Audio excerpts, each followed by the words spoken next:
지난 5월에 한번 사도행전을 했고요. 오늘은 이제 사도행전 산책 두 번째 시간입니다. 벌써 사도행전 오늘 사도행전 20장이었죠. 바울이 3차 선교 여행까지 마치고 이제 그 밀레도에서 에베소 장로들에게 마지막으로 고별 설교하는 그 내용이 오늘 본문인데요. 좀 비장하잖아요. 그 설교의 내용이. 근데 또 오늘 그 찬양이 또 바울이 그 빛의 이방의 빛이 되어서 걸어갔던 그 여정을 이렇게 같이 찬양을 하면서 다시 한번 바울의 그 심정을 저도 이렇게 좀 느낄 수가 있었습니다. 자, 이제 지난번에 우리가 했던 사도행전 앞부분을 한번 복습을 하고, 그리고 이제 오늘 이 사도행전 뒷부분을 이제 공부를 해보도록 하겠습니다. 산책을. 지금 이제 9시인데요. 12시는 안 넘기겠습니다. 길게 했다고 다들 이렇게 약간 뭐랄까 당황하시더라고요. 막 찬양도 짧게 해야 되는 거 아니냐고. 예, 최대한 사도행전이 30년 걸렸거든요. 그 30년을 1시간에 압축한다는 건 보통 내공이 아니에요. 한번 해볼게요. 네. 자, 우리 PPT를 한번 보여주시고 일단 복습부터 하고 그 다음에 이제 오늘 본문을 넘어갈게요. 사도행전은 누가가 썼고 두 덩어리로 나눌 수가 있다.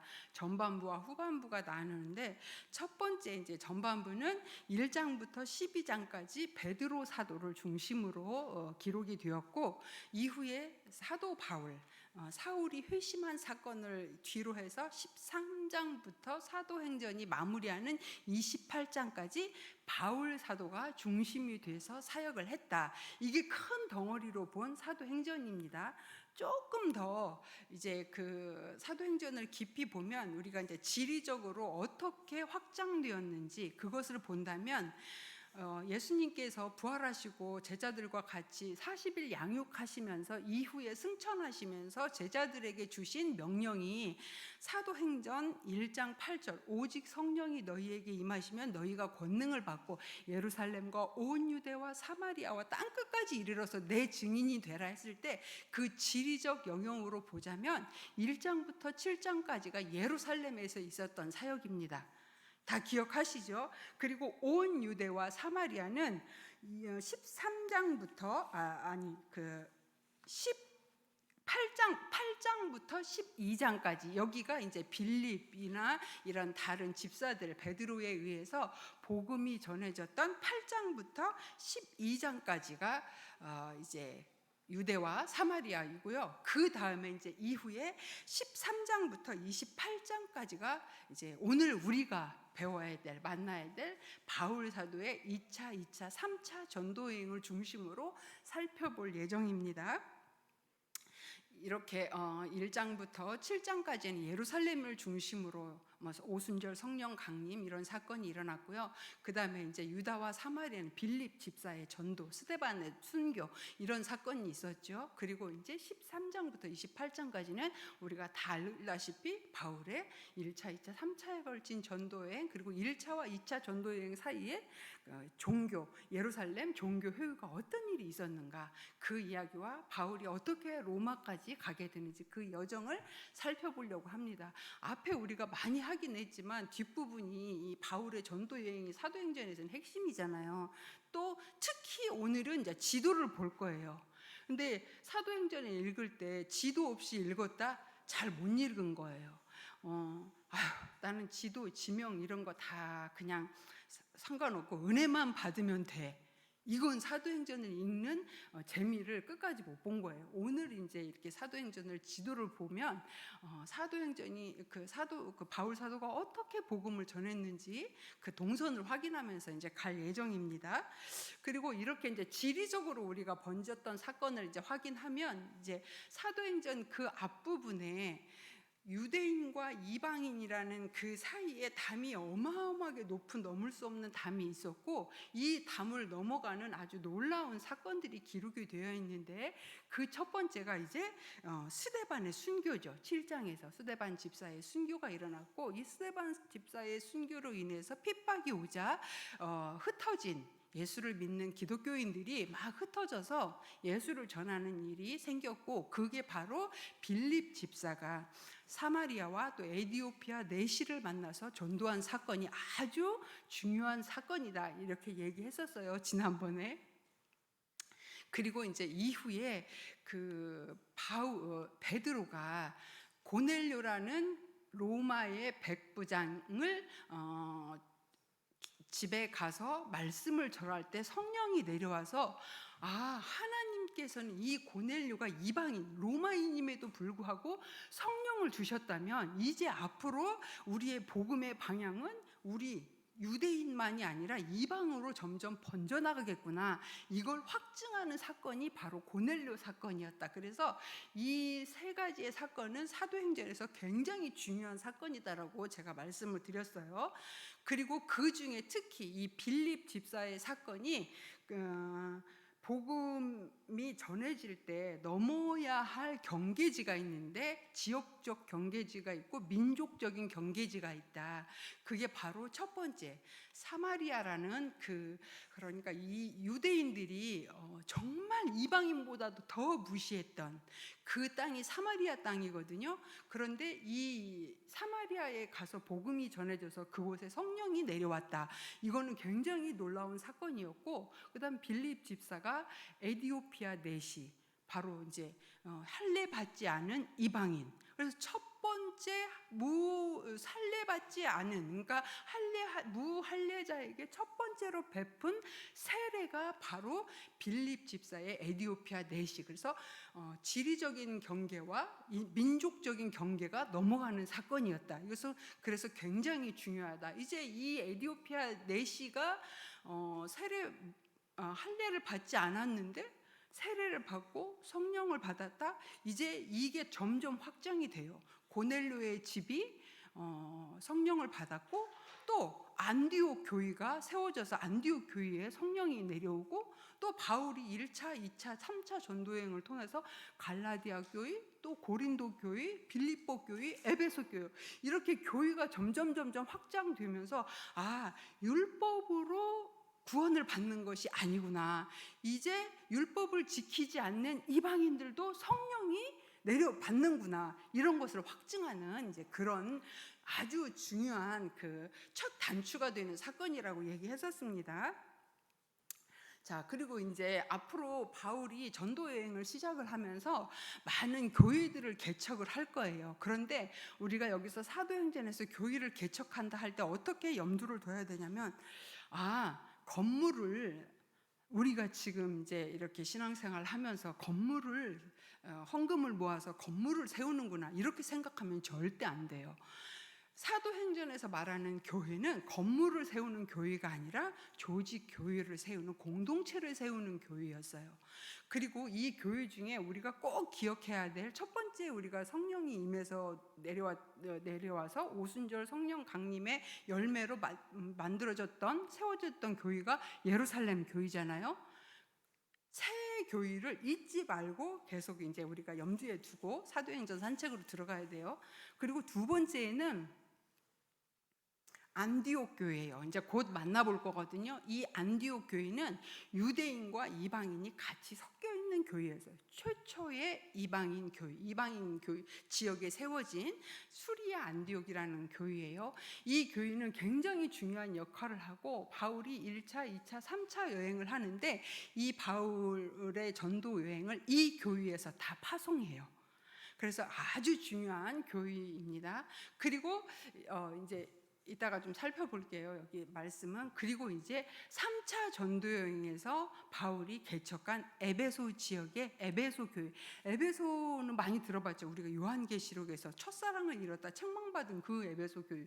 에베소서 할 때 바울이 편지를 보낸 그 교회 맞아요. 소아시아 7교회 중에 한 교회였던 에베소 교회를 기억을 하시고, 바울은 이 교회를 개척을 할 때 건물을 지은 게 아니라 교회 조직을 강화했다. 그래서 리더십을 세우고 장로들을 양육해서 이렇게 교회를 세워나갔다. 이렇게 이제 염두에 두시고 오늘 이제 사도행전으로 한번 들어갔으면 좋겠습니다. 사도행전 11장을 한번 펴주시면, 제가 아까 안디옥 교회가 굉장히 중요하다고 했잖아요. 그 안디옥 교회가 이제 빌립 스데반 집사의 핍박으로 인해서 흩어졌던 사람들이 어디까지 가냐면 그 수리아 안디옥이라는 지역까지 도망을 가요. 그리고 그곳에서 교회를 개척하게 되는 거예요.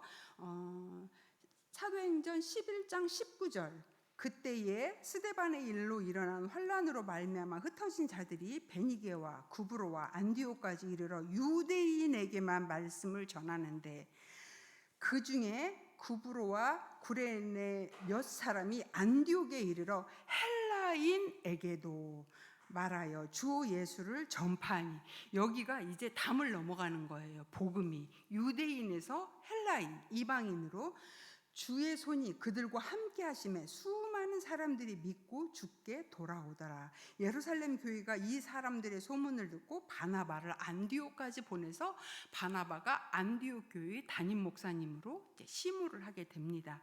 그 이야기가 이제 오늘부터 할 거예요. 자, 이제 아주 중요한 여기 교회라고 했습니다. 여기는 그 바울의 선교 여행의 베이스 캠프가 되는 곳이에요. 수리아 안디옥 교회. 잘 기억해 두셔야 돼요. 그래서 이제 여기에서부터 드디어 1차, 2차, 3차 여행이 시작이 되는데요. 이 바나바가 이곳에서 수리아 안디옥 교회에서 목회를 하다가 이제 자기의 동역자로 다소 자기의 고향에 가서 있는 바울을 찾으러 가요. 그래서 같이 동역하자. 그래서 바울을 데리고 와서 이 안디옥 교회에서 둘이 동역을 합니다. 그때 성령님께서 둘을 따로 세워서 선교를 보내라. 그래서 그 안디옥 교회는 순종을 하고 바나바와 바울을 따로 세워서 안수하고 이들을 선교지로 보냅니다. 자, 한번 이제 보도록 하겠습니다. 자, 이렇게 처음에 바나바와 바울이 선교 여행을 떠나는데요. 그게 어디냐면요. 한번 말씀으로 한번 보면요. 안디옥 그 사도행전 13장입니다. 13장에서 1차 전도 여행이 시작이 돼요. 그리고 이들은 그 섬에 가죠. 구브로 섬, 키프로스 섬이거든요. 이 구브로 섬에 가서 살라미에 도착해서 유대인 효당에서 복음을 전하고, 또 우리가 다 알다시피 바나바의 조카 마가를 데리고 가서 그 이제 수종자로 일을 이제 같이 동역을 하죠. 그리고 이제 살라미에서 복음을 전하고 바보라는 그 단어가 파포스라는 그 지역 이름이에요.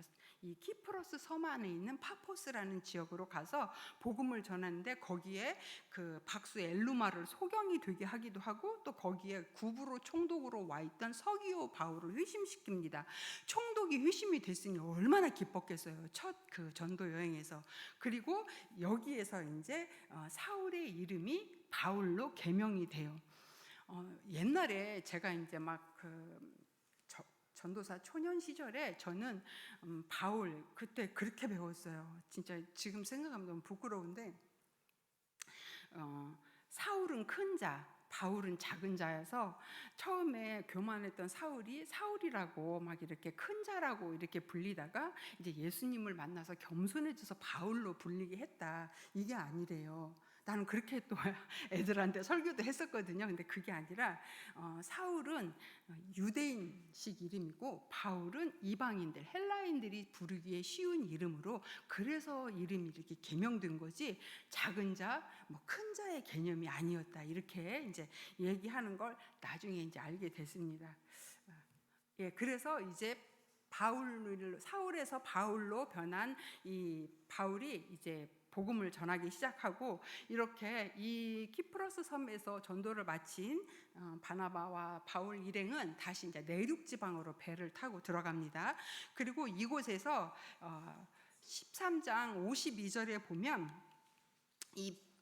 이들이 이제 여기에 가서 바울이 설교도 하고, 그곳에서 비시디아 안디옥 어디서 들어봤는데 수리아 안디옥 있잖아요. 이건 수리아 지역의 안디옥이라는 도시였고 이 비시디아 지역의 안디옥이라는 도시였어요. 그러니까 둘이 똑같이 안디옥이라는 도시, 우리가 전라도 광주도 있고 경기도 광주도 있듯이 그냥 도시 이름이 같은 거예요. 그런데 하나는 수리아 쪽에, 하나는 그 비시디아 쪽에 이렇게 있었던 거예요. 그래서 이거 이제 헷갈리시면 안 돼요.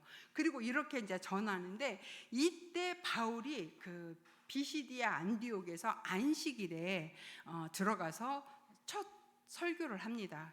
우리가 또 기억을 해야 될 게 앞으로 사도행전을 이제 읽을 때 바울이 타켓이 있어요. 누구에게 전도를 하냐면 불특정 다수, 그러니까 시장이나 광장에서 절대 복음 전하지 않아요. 나중에 고린도 지역에 갔다가 아덴에서 그렇게 전도했다가 좀 낭패를 보거든요. 바울의 전도 여행 때 복음 대상자의 타켓은 경건한 유대인, 그러니까 본래 유대인이었는데 디아스포라로 유대인들로 살고 흩어져 살고 있다가 바울이 가서, 그들은 그러니까 히브리 그 유대인 역사를 잘 알고 하나님도 알고 있는 사람들, 경건했던 사람들에게 복음을 전해요. 그렇기 때문에 바울은 열매를 많이 얻을 수 있었던 거거든요. 그러니까 아무에게나 그냥 가서 전하지 않았던 거예요. 그런데 그렇게 비시디아 안디옥에서 복음을 전했을 때 이 바울의 설교의 내용을 오늘 꼭 집에 가서 한번 읽어보십시오. 창세기부터 예수님 사건까지 구약을 전체 다 풀어요. 이렇게 설교하는 게 바울의 이제 특징이었어요. 이제 나중에 그 바울이 막 그 총독들 앞에서 또 공회 앞에서 자기의 변론을 하는데 그 내용들이 다 구약 성경을 가지고 설교를 해요. 자기를 변론하고. 이렇게 비시디 안디옥에서 하는데 유대인들이 바울을 쫓아와서 선동을 하게 됩니다. 그리고 이고니아라는 도시로 다시 이제 도망을 가죠. 근데 여기에서 유대인과 이방인들이 막 두 사도를 능욕해요. 앞으로 복음을 전도를 하는 동안 이 바울 사도는 끊임없이 유대인들의 핍박을 받아요. 이건 그냥 바울에게는 너무 이제는 자연스러운 그런 일로 이 너무나 이제 이렇게 힘들게 합니다. 그리고 루스드라라는 지역으로 갔을 때 이 루스드라에서 누구를 만나냐면 그 유명한 이제 디모데가 살고 있었던 동네예요. 이 루스드라에서 어떤 일이 있었냐면 나면서부터 걷지 못한 자를 고쳐줘요. 그러자 그 루스드라 시민들이 와 바울의 능력을 보고 신인 줄 알고 제물을 드리면서 막 그 제사를 드리려고 했을 때 아니라고 하면서 복음을 전하는데 이거를 시기하고 질투하고 방해한 유대인들이 와서 돌로 쳐서 바울은 거의 실신 상태가 되어서 성 밖으로 버려져요.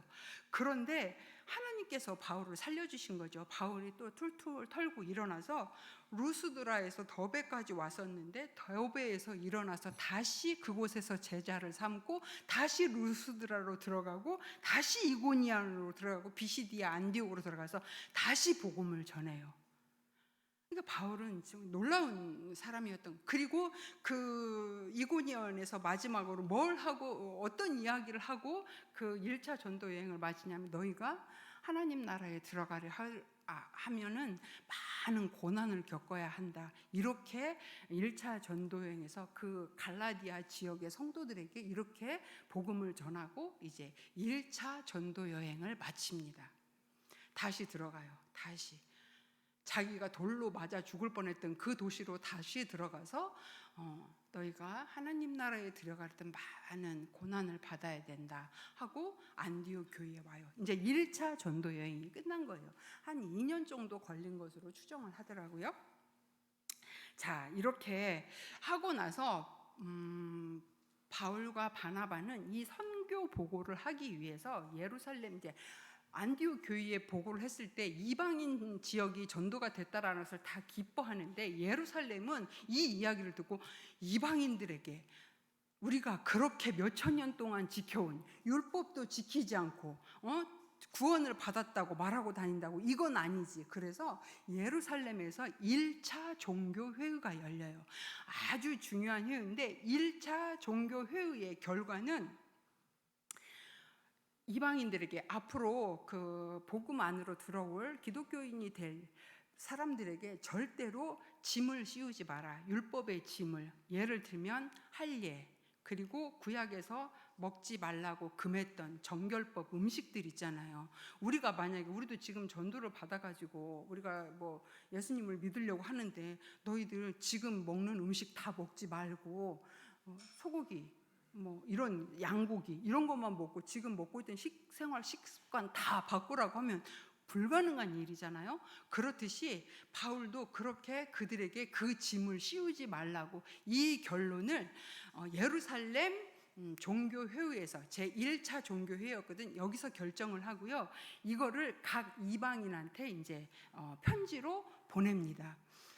왜냐하면 그리고 나서 이제 어떤 것만 그러나 우리가 이거 하나만은 좀 조심하자. 이건 율법은 아닌데 다만 우상의 더러운 것과 음행과 목매어 죽인 것과 피를 멀리하자. 왜냐하면 이건 덕이 안 되잖아요. 앞으로 예수 믿게 될 이방 사람들이 이런 제사를 드리잖아요. 이렇게 제사를 드리면 너무나 혼란스럽고 또 덕이 되지 않기 때문에 예루살렘 종교회의에서는 이런 무거운 구약의 율법의 짐을 지우지 말고 구원은 하나님의 은혜로만 가능하다라는 바울의 해석에 도장을 찍어주자, 확증을 하자. 그래서 그리고 이걸로 막 이렇게 분쟁이 있을 때 그때 베드로가 일어나서 고넬료 사건을 이야기를 해요.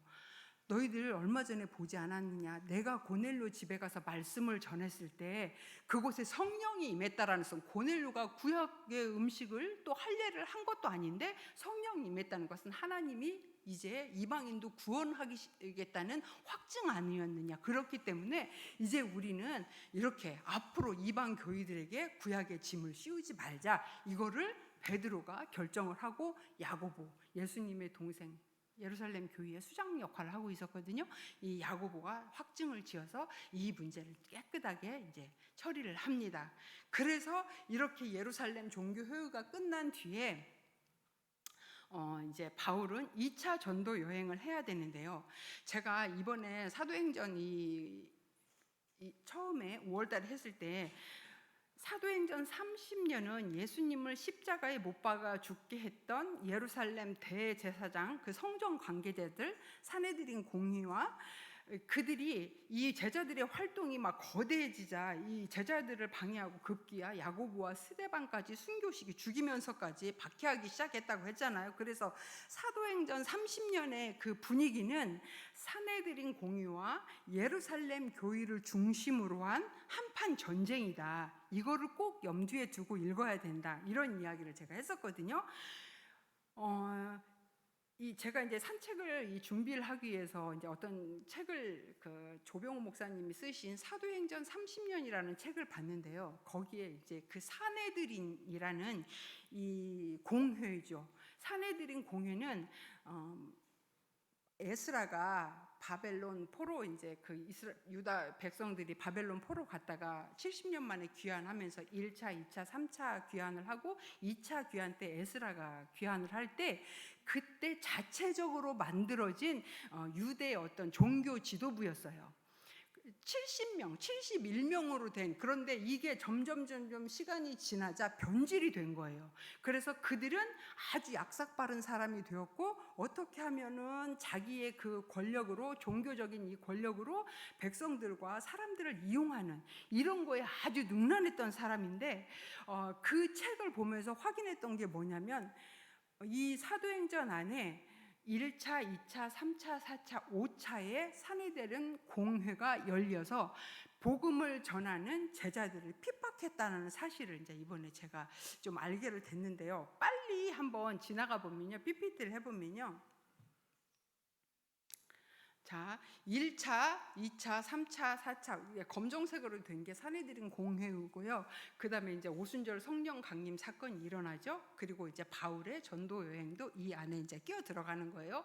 그런데 1차 사내들인 공회에서는 어떤 일이 있었냐면 예수님을 십자가에 죽이죠. 그러니까 한밤중에 예수님을 긴급 체포해서 재판을 열고 새벽에 신성모독이라는 죄목으로 빌라도에게 넘기고 빌라도 총독은 이 예수가 반역죄를 지었다 그래서 십자가로 죽이자 이런 결정을 내린, 그래서 예수님을 죽게 한 거 회유를 한 사내들인 공유가 있었고, 그 다음 이제 이후에 오순절 성령 강림이 이후에, 이게 6월절에 있었던 사건이고 50일 후에 이제 사내들인 공유회가 다시 열려요. 심상치 않은데 50일 후에 성령을 받은 제자들의 이 태도가 심상치 않아. 뭔가 불길해. 사내들인 공의가 다시 열려서 제자들을 끌어와서 너희들 조용히 해. 복음 그런 거 전하지 마. 입틀막을 시키는 거거든요. 그래서 이 제자들에게 협박하고 경고해요. 그리고 이후에 더 제자들이 이런 거에 아랑곳하지 않고 더 복음을 전하자 세 번째로 다시 제자들을 불러들여서 그때는 채찍으로 때려요. 그런데 제자들이 가만히 있지 않잖아요. 그래도 복음을 전하거든요. 그리고 급기야 네 번째는 스데반을 죽여요. 이게 사내들인 공유가 모여서 했던 거예요. 그리고 이제 이 사내들인 스데반을 죽인 후에 바울이 1차, 2차, 3차 전도 여행을 이제 떠나고, 이 바울이 다시 3차 전도 여행을 마치고 예루살렘에 돌아왔을 때 5차 사내들인 공의가 일러서 바울을 죽이자. 그런데 이거는 바울이 가이사에게 항소하겠다라는 그 재판을 받겠다라는 것으로 이건 이제 무마가 되는 거죠. 그리고 6차 사내들인 공의가 열릴 뻔했으나 떠나가는 바울을 보면서 이만 갈았죠. 할 수가 없었거든요. 바울이 자기들이 그곳에 예루살렘에 있으면 자기가 죽을 거라 알고 나는 가이사에게 상소하겠다 그래서 로마로 가게 된 거거든요. 그래서 이번에 사도행전을 보면서 제자들과 이 사내들인 공유의 한판 전쟁이 30년 동안 벌어지는 거였구나. 1년 동안 끝도 없이 4번이나 공유를 열면서 제자들의 복음을 방해했구나. 물론 유대인들도 계속 바울을 따라다니면서 방해했지만 이 사내들인 공유도 조직적으로 움직이면서 복음을 방해했구나. 이제 이런 거를 확인할 수가 있어서 잠깐 말씀을 드렸고요. 자, 이제 2차 전도 여행 떠나겠습니다. 자, 2차 전도 여행에서는요, 바울이 여기에서 이제 수리아 안디옥에서 떠납니다. 다소를 들려서 더베로 가지요. 그리고 루스드라에 갑니다. 아까 제가 루스드라에 누가 살고 있었다고 했죠? 디모데가 살고 있었어요. 우리는 사도행전에서는 디모데하고 바울하고 어떻게 만났는지 모르지만 바울이 디모데에게 마지막으로 쓴 그 편지 디모데 후서에 보면 바울이 자기가 이고니온과 루스드라와 그 더베에서 얼마나 고난을 받았는지 너 알고 있지? 이거를 바울이 언급해요. 그렇기 때문에 분명히 1차 전도 여행 때 이 루스드라 출신의 디모데는 바울이 복음을 전하다 고난받고 죽을 뻔해서 살아난 걸 봤을 거예요. 그런데 2차 전도 여행 때 다시 루스드라에 왔을 때 바울이 이 디모데를 픽업하고 이 디모데는 바울을 따라 나서요. 이거를 이제 좀 보면서 그런 생각을 했어요. 야, 진짜 이 디모데의 어머니와 디모데는 도대체 어떻게 신앙의 양육을 받았길래 이런 사람이 됐지? 바울이 맞아 죽을 뻔한 그런 거를 다 봤는데 따라갔거든요. 그 바울이 쓴 디모데 후서에 보면요, 네 속에 거짓 없는 믿음을 내가 안다. 이 믿음은 내 외조모 외할머니 로이스와 내 어머니 유니게 속에 있었는데 그 믿음이 너에게 신앙으로 전수된 것이다. 내가 그걸 안다고 바울이 얘기를 해요. 신앙생활하는 우리 부모님들도 내 자녀가 다 능력을 갖추고 세상에서 성공해서 남들에게 무시당하지 않고 남보다 좀 더 나은 인생이 되면 좋겠고 조금 더 덜 고생하고 편하게 이 세상을 살면 좋겠다고 우리 다 그렇게 생각하며 자녀를 키우고 교회 와서 그렇게 기도를 하는데요.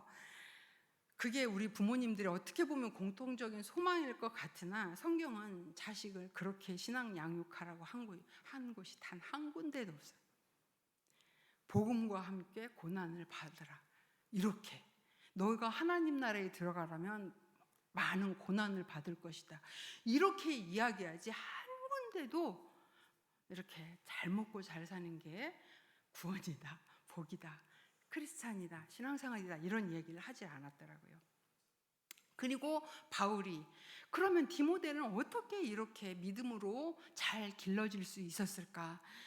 어려서부터 성경을 네가 알았다. 성경은 너로 하여금 그리스도 예수 안에 있는 믿음으로 말미암아 구원에 이르는 지혜가 있게 한다. 그러니까 어려서부터 디모데는 어머니에게, 외할머니에게 성경을 배웠던 거죠. 우리는 디모데가 어떤 가정에서 어떻게 모친으로부터 신앙 교육을 받고 자랐는지 잘 확인할 수가 있습니다. 1차 전도회에서 만났던 디모데는 그동안 충성된 제자가 되어서 있었고, 디모데는 또 이고니움과 루스드라에서 칭찬받는 그런 사람이었다고 합니다. 하나님께만 칭찬받으면 되지 사람에게 칭찬받는 게 뭐가 중요해 이러는데 그게 아니라는 거죠. 그리고 바울은 이 디모데를 픽업을 해서 할례를 행합니다. 바울이 그렇게 할례를 받지 말라고 하더니 왜 할례를 디모데에게는 행했을까? 유대인들이 무서워서가 아니라 디모데를 할례를 받게 함으로써 앞으로 만나게 될 유대인들에게 그 갈등을 줄이고 본질은 지키지만 비본질은 탄력적으로 유연하게 대처하기 위해서 이렇게 디모데에게 할례를 행한 후에 디모데를 그 전도 여행에 합류시켜서 디모데와 같이 이제 떠납니다. 2차 전도 여행에서는 이제 바나바와는 갈라서고 마가와도 갈라서고 실라와 동행을 했고 디모데가 합류하게 됩니다. 2차 전도 여행의 특징은 아주 많은 동역자, 좋은 동역자를 만나서 바울이 사역을 시작하는 것을 이제 우리가 알 수가 있어요. 자, 바울은 이제 이렇게 2차 전도 여행을 시작하면서 어떤 생각을 꿈꾸고 있었냐면 에베소, 소아시아 지역에 있는 그 에베소 지역에 가는 게 목적이었어요. 그런데 성령님께서 에베소 지역을 못 가게 하는 거예요. 그래서 저 위쪽으로 비두니아 쪽으로도 올라가 보려고 하는데 그쪽으로도 성령님께서 막으시는 거예요. 그러자 드로아 지방으로 갔는데 드로아에서 환상 중에 마게도니아, 그러니까 이 소아시아 대륙이 있고 배를 타고 건너가면 마게도니아 지역인데 그 마게도니아 유럽의 지역이거든요. 그곳에서 환상이 보이는데 어떤 남자가 손짓을 하면서 이리 와서 나를 좀 도와달라고 그 환상을 보고 하나님께서 우리를 마게도니아로 인도하시는구나 라는 확신을 가지고 배를 타고 마게도니아로 건너가서 첫 네아폴리를 지나서 빌립보 지역에 이릅니다. 빌립보 지역 우리 다 알고 있죠. 빌립보는 귀신 들린 여종을 고쳐줘서 감옥에 갇히기도 하고 자주장사 루디아를 만나서 복음을 전했던 그 곳이 바로 빌립보입니다. 여기 이 자주장사 루디아는 나중에 이 바울 그 전도단을 엄청 물질적으로 후원했던 그런 여자였어요. 비즈니스 우먼이었어요. 그러니까 그곳이 자주장사가 뭐냐면 그 빌립보 지역에 퇴역한 로마 군인들이 많이 살고 있었는데 이들은 이 로마 군인의 옷, 그 빨강색 옷, 그 주황색 옷을 굉장히 좋아해서 자주색 옷감으로 물들인 그 군복을 이렇게 즐겨 입고 했는데 이때 이 루디아가 그곳에서 이 퇴역한 군인들에게 자주 옷감을 팔면서 장사를 했던 그런 여인이래요. 그러니까 이 여자는 조금 재물도 있는 그런 약간 부유한 여자였겠죠. 그리고 결국 그 여자가 거기에서 바울을 도와주고 그런데 그곳에서 계속 귀찮게 따라다니는 한 여종, 귀신 들린 한 여종을 고쳐줬는데 그 여종의 주인이 그걸 보고 저 귀신 들린 여자를 통해서 내가 돈을 벌고 있었는데 자기의 이제 그 돈벌이가 없어지는 걸 알고 고발을 해서 바울과 실라가 감옥에 들어갔는데 그곳에서 기도하고 찬양을 부르자 옥터가 흔들리고 지진이 일어나서 창문이 열리고 쇠사슬이 끊어지는 그런 기적이 일어났던 그곳이 바로 빌립보입니다. 우리가 빌립보서 읽잖아요. 그 빌립보가 그 지역입니다. 그런데 여기에서 이렇게 복음을 전하고 내려오는데요. 그리고 이제 데살로니가 지역이 있고 데살로 지역에 내려와서 복음을 전할 때 3주밖에 전하지 않았어요. 새 일에. 그런데 데살로니가 교인들이 얼마나 그 말씀을 달게 받는지 이 데살로니가 교인들에게 3주밖에 회당에서 그 주일에 안식일에 이렇게 설교를 했는데 너무나 많은 사람들이 이렇게 복음에 들어왔는데 여기도 물론 방해하는 사람이 또 쫓아오죠. 그래서 누가와 실라를 여기에 떼어놓고 이제 바울이 다시 혼자 베레아로 갑니다. 이 베레아로 가서 이후에 이 베레아에서도 계속 이렇게 쫓아온 유대인들 때문에 다시 이제 내려가는 거죠. 이게 잠깐만요. 이거 조금 네, 이렇게 해서 결국에는 이 베레아에서 밑에까지 내려오게 됩니다. 그리고 이 바울이 아덴까지 내려와요. 아테네. 여기는 이곳에서 이제 복음을 전하는데 아까 앞에서 잠깐 얘기했듯이 그 아덴에 가니까 우상들이 너무나 많은 거예요. 그리고 그곳은 막 철학의 도시, 아테네가 그렇잖아요. 그래서 철학자들하고 막 논쟁도 하고 그 광장에서 바울이 복음을 전하는데 사람들이 전혀 반응이 별로 없고 열매가 없는 거예요. 왜냐하면 그들에게는 그 구약의 역사가 없기 때문에 하나님이 누구신지 전혀 몰라요. 그래서 여기에서 바울은 약간 실망을 하죠. 그래서 어떤 목사님들이 예전에 들었던 설교가 생각이 나는데요. 여기서 십자가를 바울이 얘기하지 않아서 복음에 실패했다. 십자가를 전해야 된다 그러는데 십자가를 안 전해서가 아니라 대상이 틀렸던 거죠. 그러니까 유대인들은 구약의 쫙 역사와 구약 성경을 이야기하고 예수 복음까지 전하면 그게 받아들여지는데 아덴은 완전히 믿음에 대해서는 그 하나님에 대한 지식이 전혀 없는 지역이었기 때문에 이게 통하지 않았죠. 그래서 결국 이 아덴에서 복음을 전하던 이제 바울이 고린도에 왔고 그 유명한 그 고린도 교회가 여기에서 개척을 하고 1년 6개월 동안 이 고린도 교회에서 사역을 하다가 이제 이곳에서 브리스길라 아굴라, 제가 2차 전도 여행에서는 엄청나게 많은 동역자를 만난다고 했잖아요. 브리스길라와 아굴라는 유대인이었고 본도에서 태어났었던 것 같아요. 그리고 로마에서 무역을 하다가 로마의 그 황제 네로 황제의 아버지 클라우디우 황제라는 그 사람이 유대인들 다 이방인들 다 너희 나라로 나가 그래서 다 쫓아내거든. 로마에서. 그때 로마에서 쫓겨서 고린도에 와서 그 텐트를 만들면서 살던 사람들이 여기 고린도에 있었던 거예요. 그게 브리스길라와 아굴라 부부. 그리고 여기에서 그 바울이 만나서 생업을 같이 하면서 복음을 전했겠죠. 그리고 둘이는 동역을 이제 하게 되고 아름다운 동행이죠. 그리고 이 브리스길라와 아굴라 부부를 그렇게 가고 싶어 했던 에베소 지역에 떨궈 놓고 자기는 다시 수리아 안디옥으로 갑니다. 이게 2차 전도 여행이 여기서 끝나는 거예요. 바울은 곧 이어서 바로 2차 전도 여행을 끝난 다음에 3차 여행을 바로 시작하거든요. 성경 한번 보겠습니다. 3차 전도 여행은요. 18장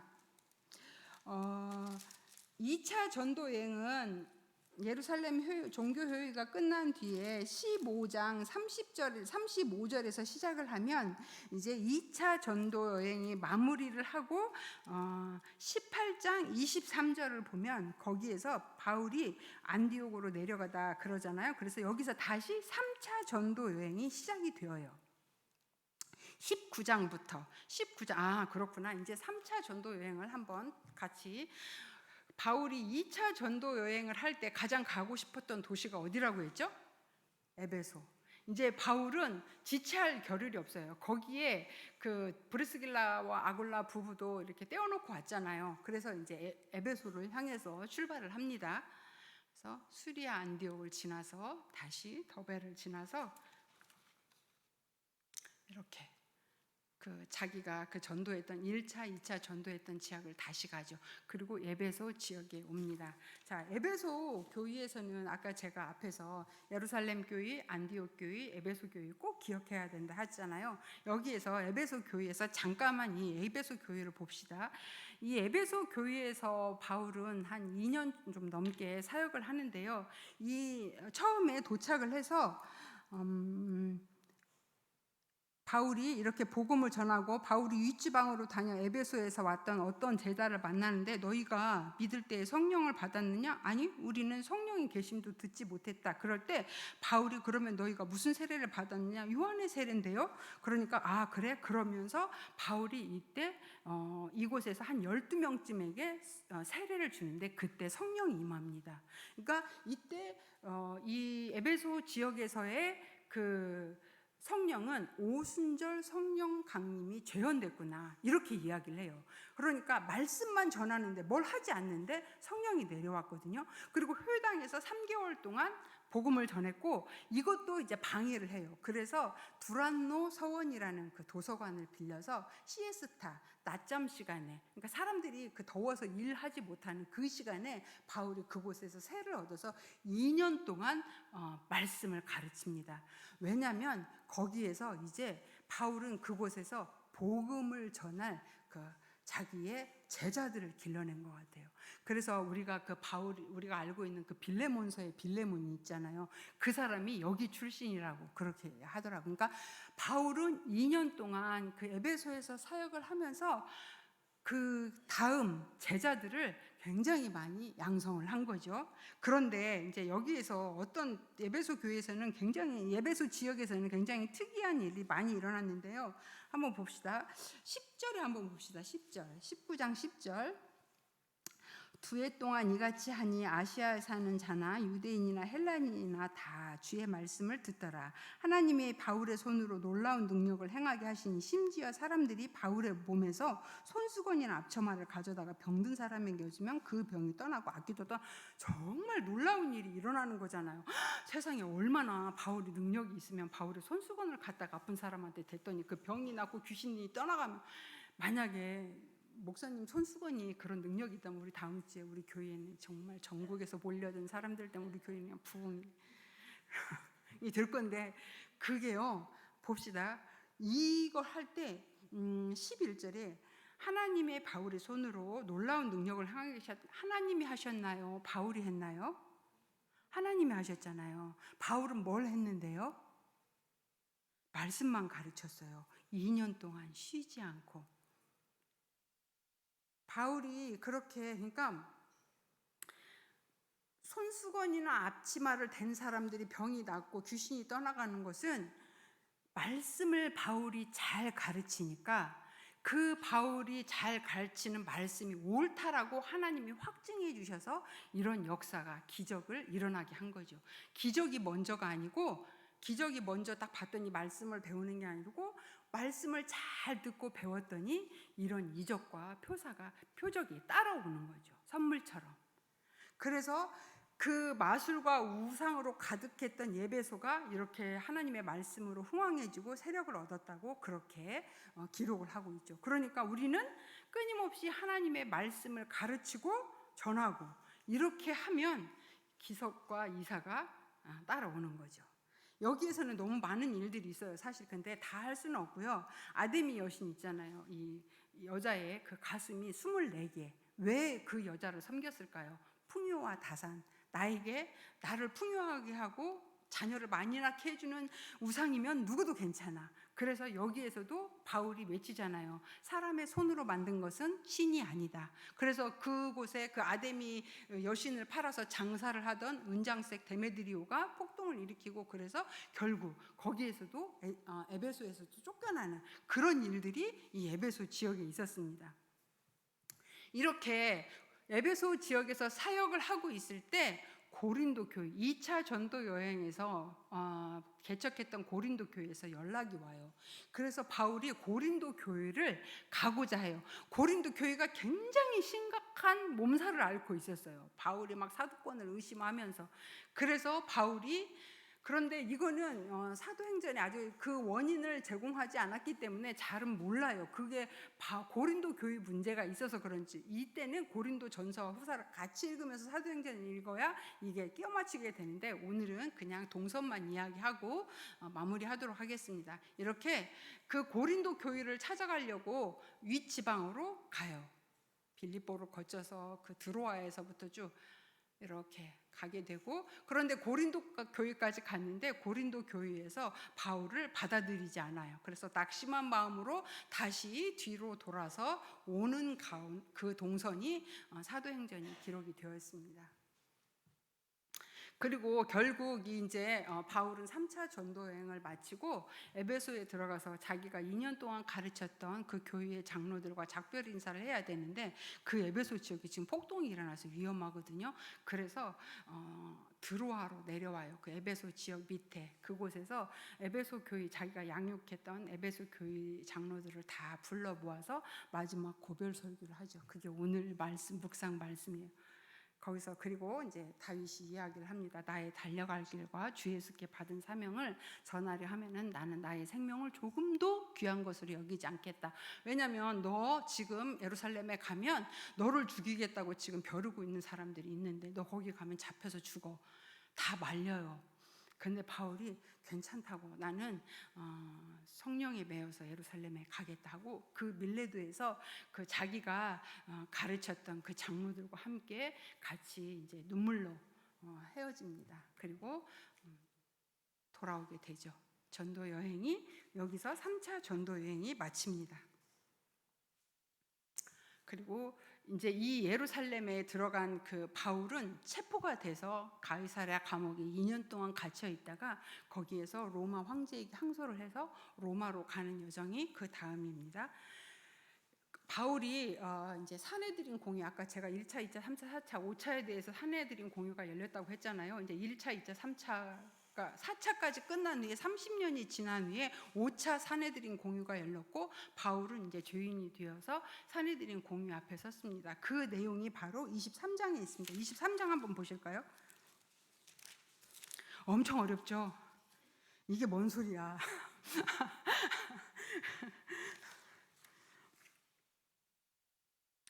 자, 그럴 때 이제 이 공회에 섰을 때 바울이 그곳에서 사내들인 공회 앞에서 여러분 부형들이여 하면서 거기서 이제 자기 변론을 해요. 변증을 해요. 그런데 그때 사내들인 공회에서 저자를 죽여라, 저자를 쳐라. 그래서 결국 바울은 이 사내들인 공회에서 이제 넘겨지게 되죠. 거기에 있었던 천부장이 사내들인 공회에 바울을 맡겼다가는 바울이 죽을 것 같으니까 그 로마 총독에게 다시 인계를 해버립니다. 그게 바로 24장이에요. 총독 벨릭스가 그때 와서 다스리고 있었는데, 벨릭스가 이 바울을 이제 가이사라 감옥으로 데리고 와서 감옥에 넣어버리니까 유대인들이 더 이상 건들 수가 없거든요. 그때 이 벨릭스가 자꾸 이렇게 불러요. 그 바울을. 근데 이제 뭐 복음을 듣겠다고 말로는 그렇게 하지만 결국에 이제 뇌물을 바랬던 거죠. 그리고 나서 아무런 조치를 취하지 않고 가이사라 감옥에서 이 바울이 2년 동안 그냥 이렇게 시간만 흘려보내고 2년 후에 다시 총독이 와요. 그 총독의 이름이 베스도, 차기 총독이에요. 이 차기 총독 베스도가 와서 재판이 다시 열렸고 2년 후에 다시 열렸고, 그리고 이때 유대 지역을 다스리던 왕이 헤롯의 손자 아그리빠 왕이었어요.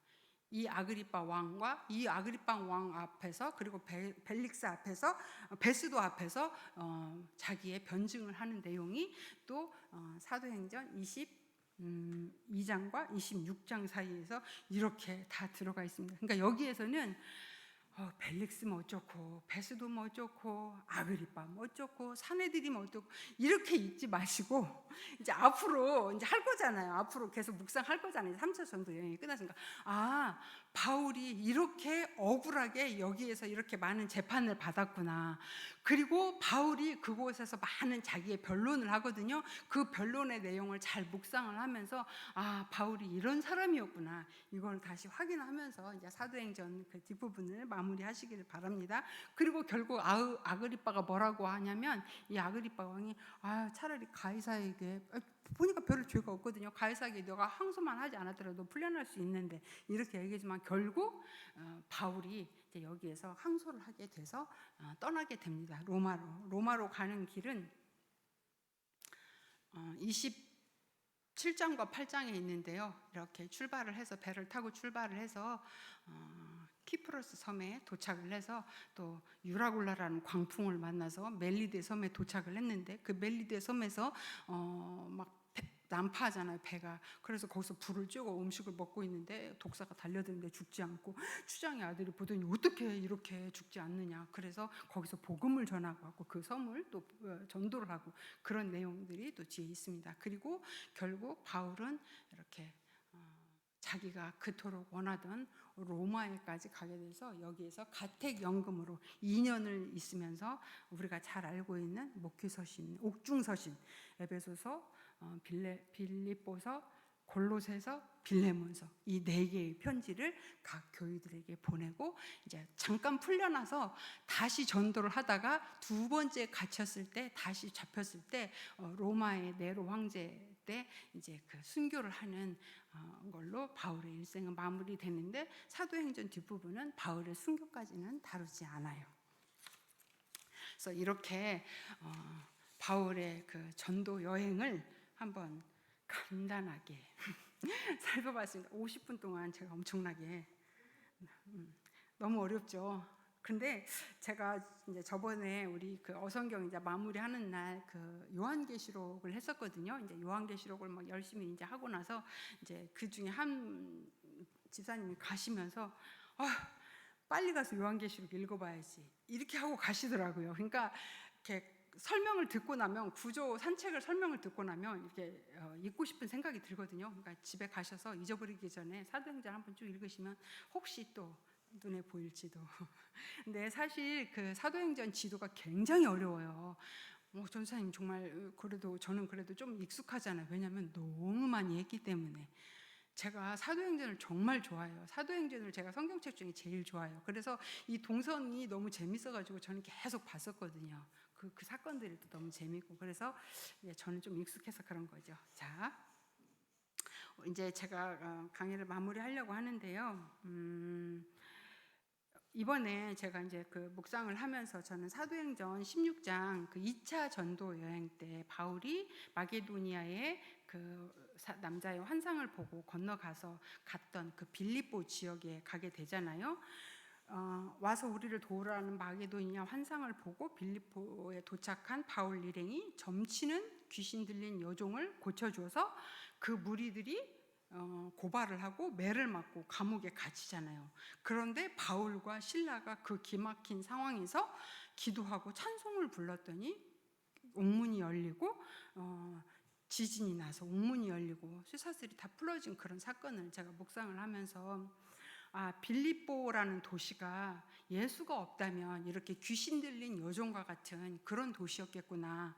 그리고 바울과 실라를 향한 하나님의 화답으로 그렇게 옥문이 열렸구나. 이런 이제 묵상을 하게 됐고요. 그런데 이렇게 큰 지진이 나서 바울과 실라에게는 그게 기쁜 일이었지만, 옥문을 지키던 간수 입장에서 볼 때 자결을 할 수밖에 없는 사건이었거든요. 왜냐하면 당시 로마에서는 죄수가 도망가면 이 지키던 간수가 대신 형벌을 받아야 했기 때문에, 그래서 그 옥문을 지키던 간수는 자기 칼을 빼들고 자결을 하려고 칼을 빼들었죠. 그때 바울이 크게 소리를 질러서 내 몸을 상하게 하지 말라, 우리가 여기 있다, 이렇게 외치잖아요. 그 바울은 옥문이 열렸는데도 옥에서 탈출하지 않았어요. 그들이 불렀던 기도와 찬송은 단지 이 옥문을 열어달라는 그런 기도가 아니었기 때문에, 그들이 그렇게 기도하고 찬송했던 이유는 복음을 전해서 한 영혼이라도 구하고 싶은 마음이 있었기 때문에 거기서 기도와 찬송을 했겠죠. 그 감옥 안에서.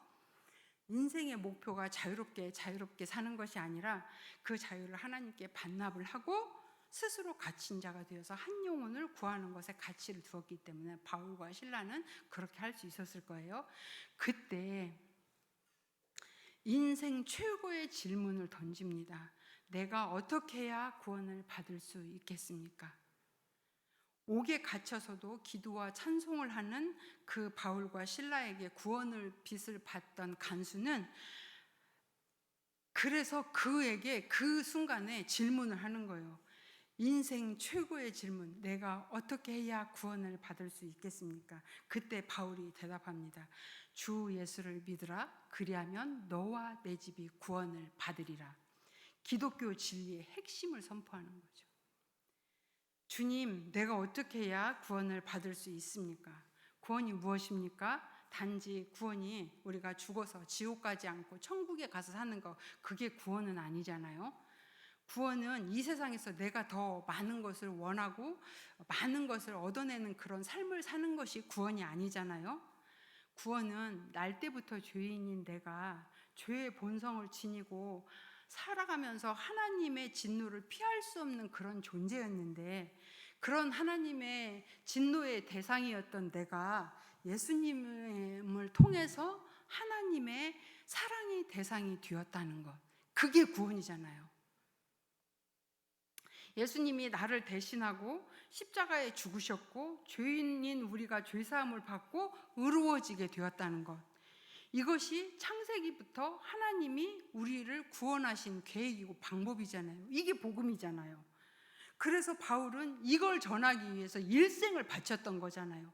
이 구원에 대한 감격과 은혜를 알았기 때문에 그 감옥에서도 바울과 실라는 그런 노래와 그런 기도를 올릴 수 있었던 거죠, 하나님 앞에. 바울과 실라가 감옥 안에서 어떤 찬송을 불렀을까, 또 어떤 마음으로 기도했을까, 그런 생각을 좀 했어요. 그래서 저희도 이 밤에 그 바울이 불렀을 것 같은 그런 찬양을 같이 부르면서 주님, 내가 어떻게 해야 구원을 받을 수 있겠습니까? 그런 마음으로 같이 하나님께 질문하면서, 진짜 놀라운 기적이 뭔지 아세요? 옥문이 열리고 쇠사슬이 풀리고 내가 뭐 나가는 게 아니라, 기적은 내가 죄인으로 태어나서 하나님의 진노의 대상이었는데 예수님을 통해서 하나님의 사랑의 대상이 된 것, 이게 가장 놀라운 기적이죠. 예수님으로 인해서 내가 얻을 수 있는, 죄와 사망의 길에서 살다가 죽을 수밖에 없었던 내가 예수님으로 인해서 이 생명의 길로 들어왔던 것, 흑암의 나라에서 사랑의 아들의 나라로 내가 옮겨진 이 사건, 이게 가장 큰 구원의 은혜잖아요. 이게 바로 이걸 우리는 안다면 어떤 환경에서도 찬양을 부를 수가 있습니다. 어떤 고난 가운데 있어도 찬송을 할 수 있습니다. 왜냐하면 내 노래, 기도를 내 옆에 있는 사람들이 들어야 되니까요. 내 가족들이, 내 자녀가 다 들어야 되니까요. 결코 그들이 듣지 않는 것 같아도 다 그들은 듣고 있습니다. 그래서 구원의 노래가 이 밤에 울려 퍼지기를, 하나님께 인생의 질문을 한번 진지하게 이 시간에 드려보십시오. 주님, 내가 어떻게 해야 구원을 받을 수 있습니까? 주님, 내가 어떻게 해야 이 죄의 구렁텅이에서 나올 수가 있습니까? 주님, 어떻게 해야 이 악하고 음란한 세대에서 내 자녀를 주의 사람으로 잘 길러낼 수 있겠습니까? 이렇게 주님께 이 시간 같이 기도하고 이 문제를 해결해 달라고 우리 주님께 같이 기도하고 찬양 부르시겠습니다. 주께서 두신 동산에,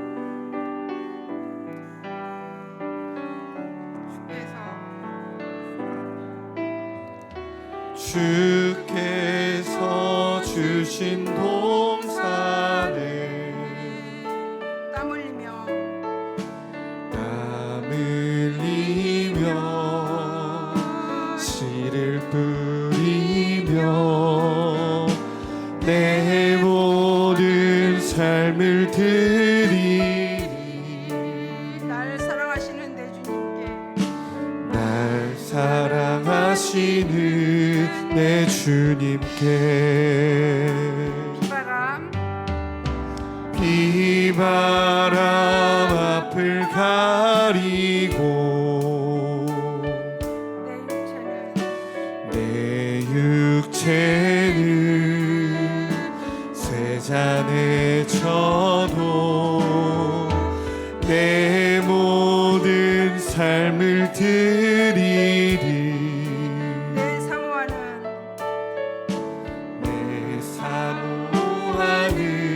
내 주님께 땅 끝에서 주님을 맞으니 주께 드릴 열매 가득 안고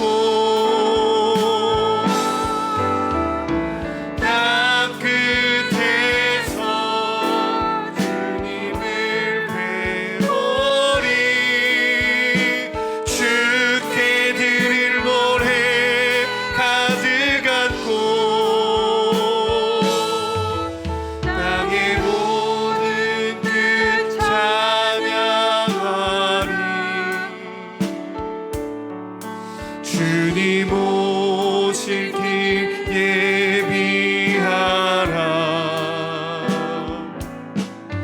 땅의 모든 끝에서 주님을 찬양하라. 영광의 주님 곧 오시리라. 이 시간 우리 다시 한번 이 인생의 질문을 하나님께 던지는 기도를 하고 각자의 기도의 제목으로 기도하시다가 자유롭게 돌아가시면 되겠습니다. 같이 기도하겠습니다.